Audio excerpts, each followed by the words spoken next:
Praise God, isang makadiyos po na gabi sa ating mga kapatid.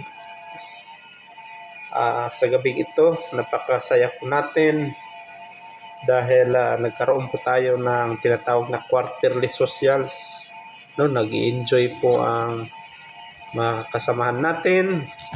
No, nakikita natin may nagsayawan, may kainan, may nag-wine, inuman, so masaya. Napakaganda naman, lalo na't sineselebrate din yung nag-birthday, no? Mga birthday celebrants natin for the quarter. Ngunit sa gabing ito, kung sana ay nakasanayan natin na pala mag-share ng salita ng Diyos, no? I-grab po natin ang pagkakataon na muli naman po tayo makapag-share ng salita ng Diyos na akma po sa sitwasyon kung saan tayo. No, kung kaya ang Bible sharing ko na sa oras na ito ay tinatawag ko na enjoy the life that God gives. No? I-enjoy po natin ang ating buhay kung saan ay bigay ng Diyos, hindi po ito hiram, mali po ang term na hiram, kundi bigay ng Diyos. No? Binigay ng Diyos sa atin para maging stewards tayo sa ating katawan. Kaya muli, isang makadiyos po na gabi sa atin. Ang ating pagninilayan ngayon ay mula sa Book of Ecclesiastes chapter 8 verse 15. Pasensya na po kayo kasi hindi po tayo pure na Tagalog. Sabi niya sa Ecclesiastes chapter 8 verse 15, sabi niya, "So I commend the enjoyment of life because there is nothing better for a person under the sun than to eat and drink and be glad." Mga kapatid, sa aklat ng Ecclesiastes, pinaalala sa atin na ang buhay ay maikli at puno ng mga bagay na hindi natin kontrolado. Marami tayong hinahabol. Una dyan, number 1, trabaho. Siyempre naman, napakaganda ng trabaho. Sino ba naman ang hindi gusto sa trabaho? Anong pakakain natin sa ating pamilya? Ano ang magiging matrikula ng mga pinapaaral natin ng mga anak natin? Pangalawa, success o tagumpay. Siyempre, kailangan matagumpay tayo sa ating mga karera o karir. Pangarap, kung pangarap mo magkaroon ng dream house, no, mga negosyo. Kaya lang mga kapatid, minsan nakakalimutan natin pahalagaan ang mga simpleng biyaya ng Diyos sa araw-araw. Kapag sinabi ng Biblia na eat and drink and enjoy life, hindi ito tungkol sa pagiging pabaya sa buhay. Ang ibig sabihin nito ay kilalanin at pasalamatan ang Diyos sa bawat biyayang ibinibigay niya sa atin. Hallelujah! Ang pagkain sa hapag, ang pamilya, ang mga kaibigan, at ang pagkakataong mabuhay sa bawat araw.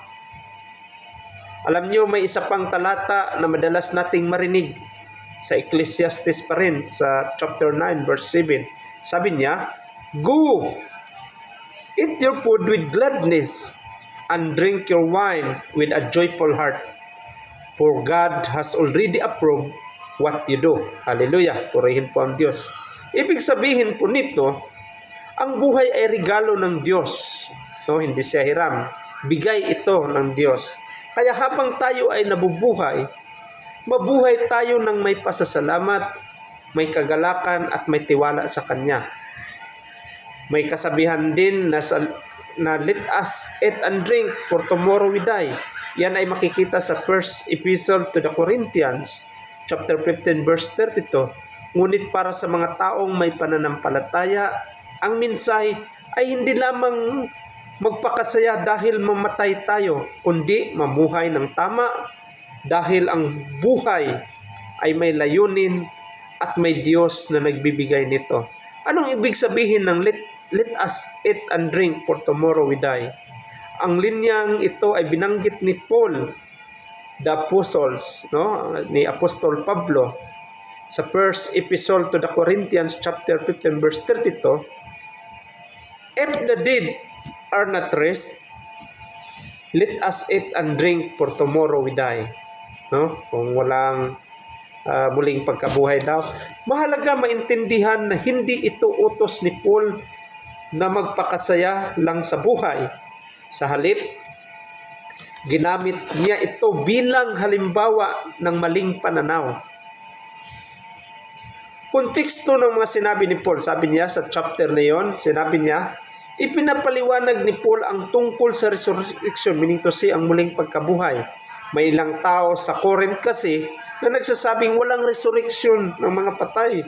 No? Kaya sa kapanahunan noon, sinabi yan ni Paul, at pwede rin ito sa buhay natin kung saan tayo ngayon, sa sitwasyon natin ngayon. Kaya sinabi ni Paul, kung totoong walang buhay pagkatapos ng kamatayan, parang ganito ang magiging isip ng tao. Totoo naman, sabihin niya, kumain tayo, uminom tayo at mag-enjoy na lang dahil bukas ay mamatay din tayo, di ba? Nonsense, useless din.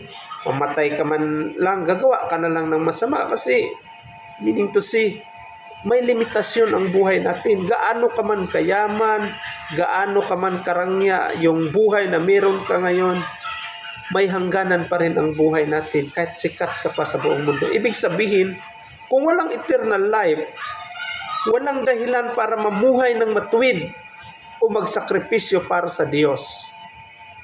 Kaya ba, tama ba ang sabihin natin, eat and drink for tomorrow we die? Alam niyo mga kapatid, hindi ito ang tunay na mensahe ni Paul. Sa katunayan, kinukontra niya ito. Ang punto niya ay ito mga kapatid. Kung walang resurrection, maaring isipin ng tao na magpakasaya na lang sa kasalanan. Pero dahil totoo ang resurrection ni Kristo, na ang tao ay may buhay, no?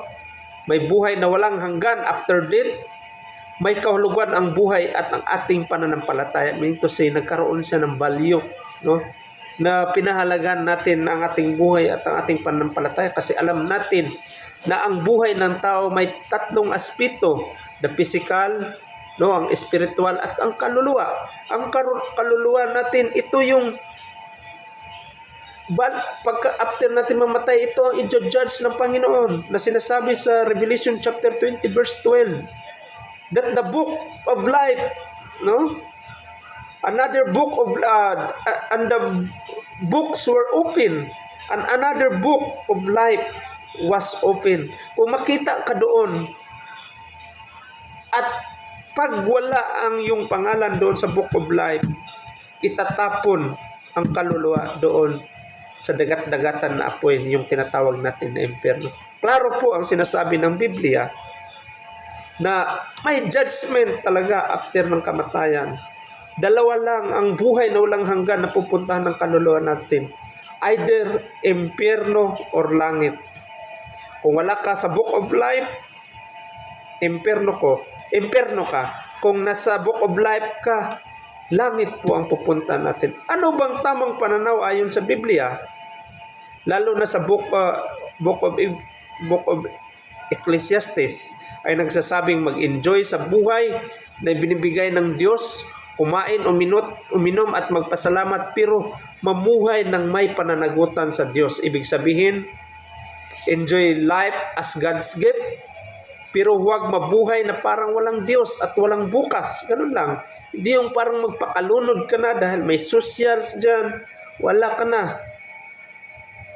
Parang wala ka nang pakialam sa katawan mo na sinabi pa ng Panginoon na ito ay templo kung saan ay nananahan ang banal na espiritu.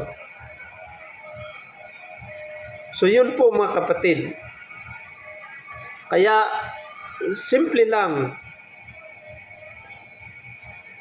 na hindi sinabi ni Paul na magpakasaya lang tayo dahil mamatay din tayo. Ang punto niya ay kabaliktaran. Dahil may resurrection at may buhay na walang hanggan, dapat tayong mamuhay ng may layunin, pananampalataya at pagsunod sa Diyos.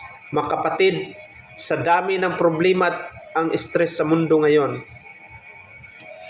matutong magpasalamat sa simpleng biyaya I-enjoy ang bawat araw na ibinibigay ng Diyos, pero palagi natin pakatandaan na may Diyos talaga, no?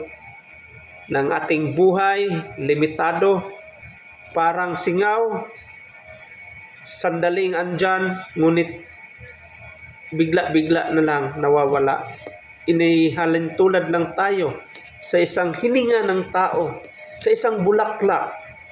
Namumukadkad siya sa umaga, ngunit pagtanghali na, nalalanta siya. Kaya naman mga kapatid, wag natin sayangin ang bigay ng Diyos kung paano natin ito, no? Paano natin gamitin ang ating buhay sa pang-araw-araw.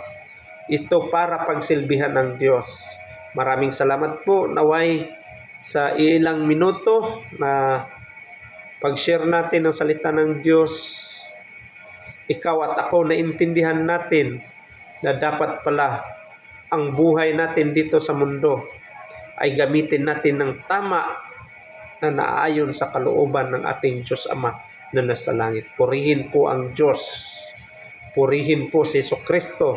All honor, all glory and praise in Jesus' name. Amen. Maraming salamat po. Pagpalain po tayo ng Diyos.